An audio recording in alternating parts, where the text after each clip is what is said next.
a questão lá dos muçulmanos, a gente tem os bons exemplos em todos os lados. Você Sim. tem muçulmanos como esse que o atenderam bem, mas você tem também muçulmanos que querem odiar em nome de Alá. Com certeza. Alguns loucos chegaram lá de destruir o World Trade Center, Sim. né? Na Fez igreja, aniversário dois dias atrás. exatamente. É verdade, agora. Nas igrejas, realmente, tem algumas situações que é exatamente o que ele descreveu. Uma vez, um autor chamado Philip Yancey, ele descreveu uma situação que ele, conversando com uma prostituta, ela falou o seguinte: eu não vou para a igreja porque é mais fácil encontrar sexo numa esquina do que um abraço dentro de uma igreja. Olha isso, Né? cara. Olha isso. Então tem isso também. Só que uma pergunta honesta que a gente tem que fazer, eu sou religioso, você também é evangélico, se 90% da igreja que eu frequento fosse Rodrigo Silva, ela estaria melhor ou pior do que está hoje?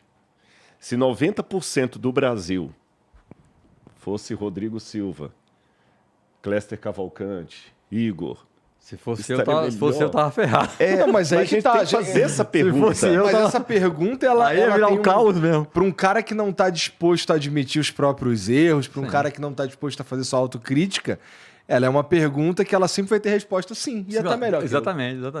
Mas não, na verdade não. Sabe por quê? O camarada pode até mentir e falar, não, está melhor sim. Mas ele sabe Que não ia. que ele está mentindo para si mesmo. Então, quando eu coloquei essa pergunta aqui, eu não a peguei no sentido de político da palavra, de eu maquiado, dizer assim, não, eu sou uma boa pessoa. Eu estou falando aquela pergunta lá do fundo da alma, aquela pergunta quando você está com um travesseiro na mão. Sabe? O que eu estou fazendo pelo meu semelhante? Então, enquanto o Clécio estava falando tudo isso, eu estava pensando aqui, né? Ele perguntou, se o muçulmano entrar na igreja, qual vai ser a reação da igreja com o muçulmano? Eu perguntei assim, qual seria a reação do Rodrigo com o muçulmano? Né? Porque estavam dois irmãos na igreja lá brigando por causa de político, um Bolsonaro, o outro Lula, não sei como é que foi a questão, eu ouvi essa história. Tá, e se eu estivesse lá, se eu fosse a pessoa que tenho preferência pelo candidato A e estou vendo o candidato B, né? E se eu fosse o provocado? Eu acho que é sempre bom a gente fazer essa leitura na primeira pessoa do singular, até nesse momento tenso que o Brasil se enfrenta, porque é muito fácil, a gente sempre escreve os problemas na terceira pessoa do singular ou plural. Por que o trânsito em São Paulo está caótico? O paulista não sabe dirigir. Né? Por que tem um problema na política? Porque o povo não sabe votar. Mas quem é povo? É sempre outro, Quem que né? é sempre o sempre outro, outro, né? Então eu até agradeço essa experiência do Clécio. Eu queria que vocês ouvissem essa experiência aqui, por isso que eu até pedi para ele estar aqui. E eu estava fazendo essa reflexão aqui, Igor, sincero, e que eu gostaria de convidar todo mundo que está assistindo a gente a fazer. E se fosse eu? Né? Como é que eu faria? Se eu estivesse lá na frente? Porque vai ter um dia, eu acredito nisso na Bíblia, Mateus capítulo 25, que o rei vai voltar.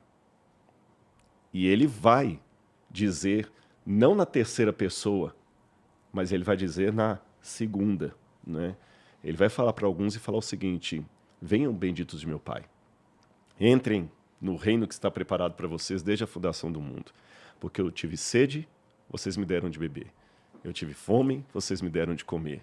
Eu estive nu, vocês me vestiram. Eu estive preso, vocês foram me visitar. E quando esses perguntarem, Senhor, quando é que a gente fez tudo isso? Ele falar o seguinte, toda vez que vocês fizeram isso ao menor dos meus irmãos, a mim o fizeram. E Deus tem pessoas que, mesmo não sendo cristãos, tem um teólogo católico chamado Karl Rahner, ele chamava essas pessoas de cristãos anônimos. Porque eles acabavam cumprindo o que o evangelho mandava, mesmo sem conhecer o nome de Jesus, um budista, um ateu, por que não dizer, que às vezes não conhece a Cristo, ou rejeitou, eu não sei, uma vez que eu falei isso aqui, deu muita polêmica, mas o que eu estou querendo dizer é que eu não conheço o coração de ninguém. É lógico, claro e evidente que, como cristão, tem que ser coerente com a minha fé. A única maneira que eu tenho de entrar no céu, desculpem os muçulmanos, desculpem os budistas, desculpem os que têm outros segmentos religiosos, na minha compreensão, o único modo que eu tenho de entrar no céu é pela graça de Cristo Jesus. Ponto. Não posso abrir mão disso, senão estaria sendo incoerente. Porém, muitas pessoas não conheceram o Cristo da maneira teológica como eu conheço. Então, às vezes, ele conheceu Cristo através do gesto de amor pelo seu semelhante. Às vezes, até o nome Cristo chegou para ele de uma maneira tão traumatizante que ele tem ojeriza por causa desses maus exemplos que o Cléster falou. É nesse sentido que eu falo. E, às vezes, o último segundo de vida de um ateu vai ser aquele segundo que ele vai... Poxa, Deus, eu queria que isso existisse. Sabe, se eu conhecesse o ladrão da cruz, eu ia falar, esse cara nunca vai entrar no céu. E se eu não tivesse aquela revelação de Lucas 23, 43, eu ia falar, esse cara foi para o inferno de cabeça para baixo. Então ninguém conhece. Por isso que eu falei que eu não estou assustado de chegar no céu e encontrar um muçulmano ali, um budista, um ateu. É Deus que sabe todas as coisas. Cara, não. Agora eu tenho que preocupar comigo mesmo. E que lado que eu estou nessa guerra? Porque esse é um ponto, Cléster, que eu pego da sua experiência fazendo uma leitura espiritual dela. Estamos em guerra. Uma guerra do bem contra o mal. E os dois lados querem você. As suas atitudes, o seu modo de ser, não é justificação pelas obras, não, mas o seu comportamento perante Deus e o seu semelhante norteiam em qual dos exércitos você está lutando.